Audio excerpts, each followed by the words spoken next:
To deepen your practice even more, please visit meditationlifeskills.com.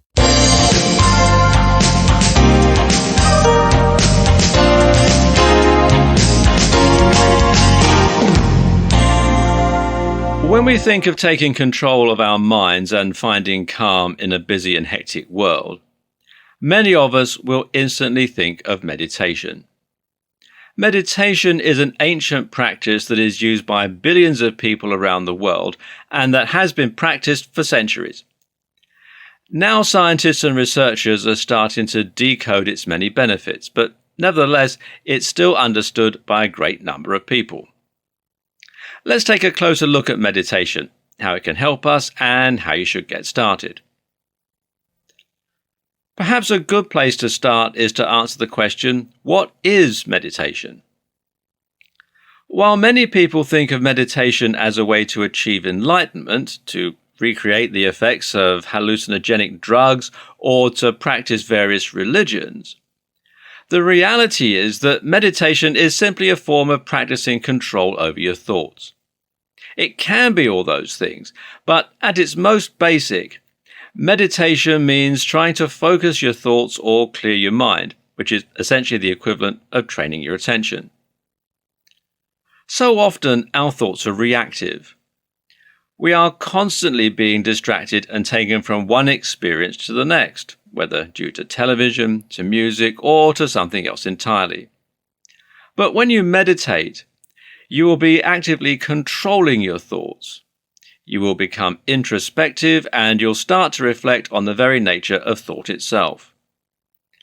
And as you do, you'll learn to remain in control of your thought processes so as to prevent yourself from becoming easily distracted, stressed, angry, or otherwise experiencing inappropriate or unhelpful emotions.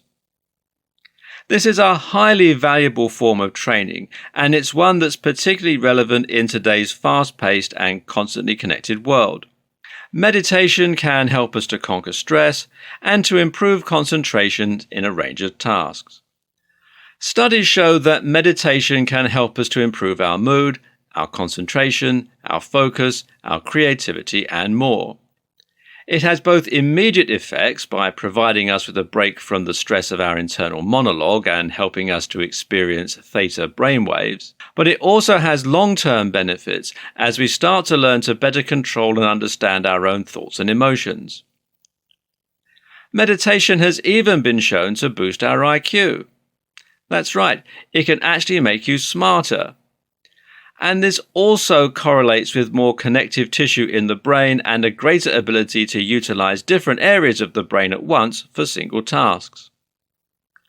Fortunately, meditation is gradually starting to make its way into the mainstream. More and more productivity and lifestyle coaches are recommending its benefit, and it forms an integral part of cognitive behavioral therapy, which currently is the most popular form of clinical intervention for a whole host of psychological difficulties. Still not convinced? Then I invite you to have a listen to Tim Ferriss's podcasts. Tim Ferriss is the author of The 4-Hour Workweek and is one of the most influential writers on the net when it comes to topics like fitness, self-improvement, productivity, and happiness. His most recent project, the podcast, sees him interviewing a large number of different influential figures. Those include Matt Mullenweg, the creator of WordPress, Maria Popova of Brain Pickings, and Arnold Schwarzenegger, and many, many more. One of the questions he'll often ask them is what their morning routine looks like and if they have any other habits they consider important to their success. What does Tim Ferriss note is the one thing that nearly all his interviewees have in common? They all meditate. So if you want to be one of the world's most influential entrepreneurs, if you want to be spiritually enlightened, or if you just want to be smarter, then you need to start meditating. But while meditation has benefits across the board, it's also worth noting that some forms of meditation appear to be more effective at promoting specific psychological benefits than others, and this is according to a study from the National University of Singapore. If you want to get the best benefits from meditation, then you need to choose the right type to get started with. Here's what the study found when comparing Theravada and Vajrayana meditation. In the study from the National University of Singapore, it was found that Theravada meditation is more effective than Vajrayana for promoting relaxation and calmness. Studies measured activities of the parasympathetic nervous system, the prime purpose of which is to promote calmness, while practitioners were deep in meditation. Those using Vajrayana, meanwhile, were found to activate their sympathetic nervous systems, which controls the fight or flight response. In short, this would lead to elevated heart rate, focus, and arousal. This is a particularly interesting finding, as conventionally we view meditation as a means to calm ourselves and relax. After the participants had engaged in their meditative practices, both groups were then asked to take cognitive tests, and it was found that the Vajrayana group were able to boost their performance considerably from a single session. This demonstrates the broadness of the term meditation, and it shows that different types of meditation have different specific advantages. In this scenario, you might decide to use Vajrayana meditation to psych yourself up for a competition or to prepare for an interview. Then use Theravada meditation to calm down afterwards or to chill out before bed. As you can see, the type of meditation you use is a very important factor in determining the outcome. Likewise, you'll probably find that some forms of meditation are more accessible and enjoyable than others, depending on your own goals, your experience, and your interests. The question then becomes where to start. Well, keep watching and we'll look at some different types of meditation and some different terms. Bear in mind that you don't have to stick rigidly to any one of these, and actually you can create your own kind of meditation by just setting your own goals. Nevertheless, any of these will provide you with a good starting point to do more of your own research and to start practicing the art of meditation. Now, the first is mindfulness. Mindfulness, also called vipassana, is a type of meditation that comes from Buddhism. It's also the form of meditation that's perhaps the most widely used in the Western world today. A good example being its use within CBT, and this is something we're going to come to in much more detail in subsequent videos. Essentially, the goal in mindfulness is to be aware and to be present of your own thoughts and to reflect on them. This form of meditation doesn't encourage you to try and empty your mind then, but rather the objective is simply to let your thoughts drift by like clouds in the sky. What this allows you to do is to become more aware of what thoughts you actually tend to have, thereby being better able to spot negative thought patterns, etc., that might be causing you problems. This type of meditation has also been shown to reduce anxiety, almost as effectively as anxiety-reducing drugs. Perhaps the biggest advantage of mindfulness, though, is that it's not as challenging as trying to completely empty your mind of thoughts, and thus provides a great starting point for those interested in learning. And then there's Zazen. Zazen is a term that essentially means seated meditation and is sometimes referred to by the modern Zen tradition as just sitting. This is an incredibly minimalist sort of meditation, which once again makes it ideal for those interested in getting started by feeling a little anxious to give it a go. The only instruction here is to sit in the correct posture, meaning that there's no pressure to get anything right. The simple act of sitting completely still is almost sure to result in a calming effect and to gradually clear your mind. Thus, there's no need for complex instruction beyond just sitting. While this is the core principle behind Zazen, it will sometimes be more complex than that. Often, practitioners are given a paradoxical sentence, a story, a question, or an element of Buddhist scripture to muse on.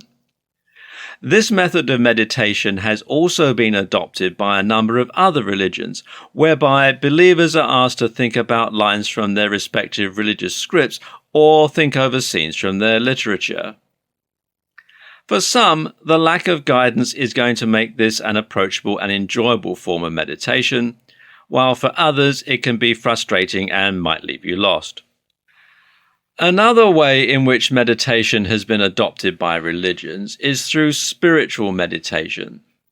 This is essentially a form of meditative prayer, and prayer has been shown to have many similar benefits to other forms of meditation. Then there's transcendental meditation. Transcendental meditation comes from Vedanta, which is the meditative tradition from Hinduism. Transcendental meditation is once again seated, ideally in lotus or half-lotus position, and this time uses a mantra.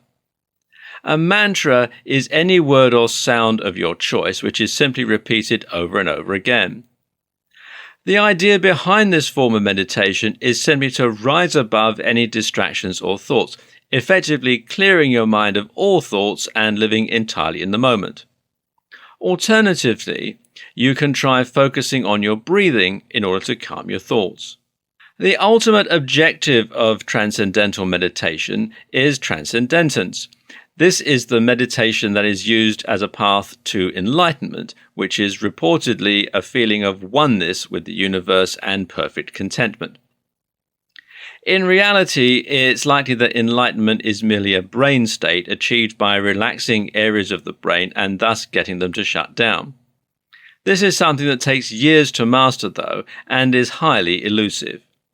If you use transcendental meditation with the sole object of reaching this kind of state, you're likely to be disappointed.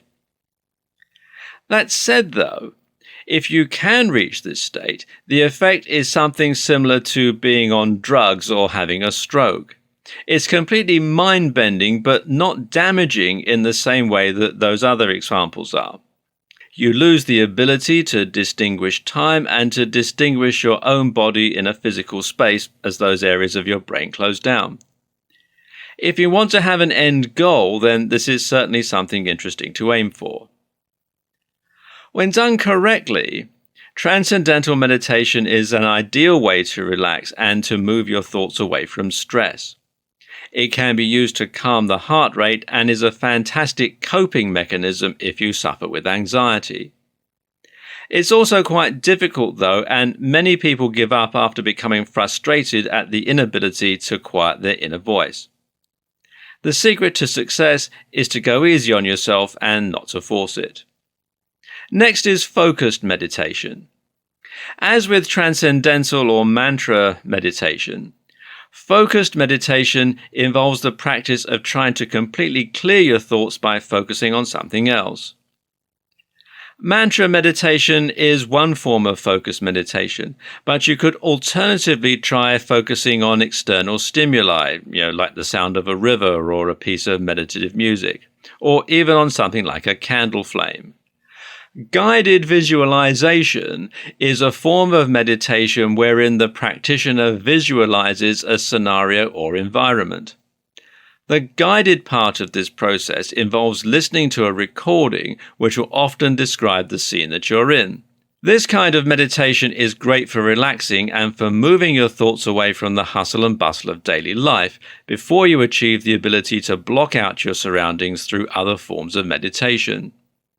If you're feeling stressed and you want to immediately calm down, then guided visualization is a useful tool. However, it doesn't require the same discipline as other forms of meditation and so is not likely to help develop your ability to focus or to calm yourself in the same way. In movement meditation, you relax your mind while focusing on your body and moving through a range of gentle movements. A great example of this is Tai Chi Chuan, which is a martial art practiced incredibly slowly, involving a set of gentle movements. While it takes time to learn something like a Tai Chi set, you can practice movement meditation by using a dance routine or even by gently swaying from side to side. Vipassana is insight meditation.